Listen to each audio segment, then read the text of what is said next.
laat die werk begin.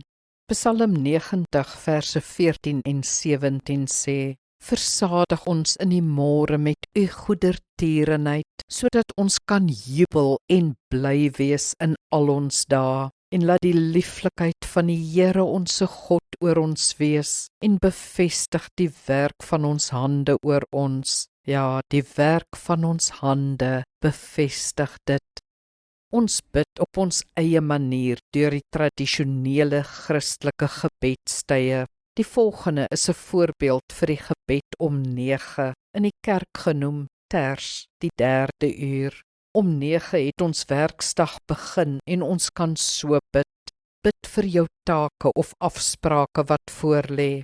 Vra vir hulp vir die moeilike besluite of verhoudings. Dra jou organisasie en kollegas aan die Here op.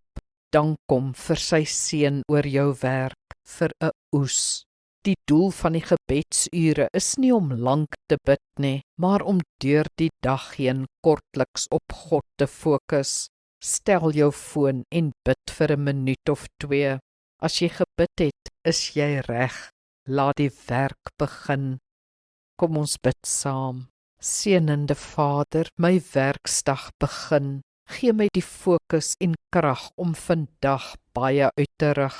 Ek lê my take en doelwitte voor U neer. Seën my werk, Here, want ten spyte van al my moeite, lê die deurslag by U. Amen. Die Here seën jou.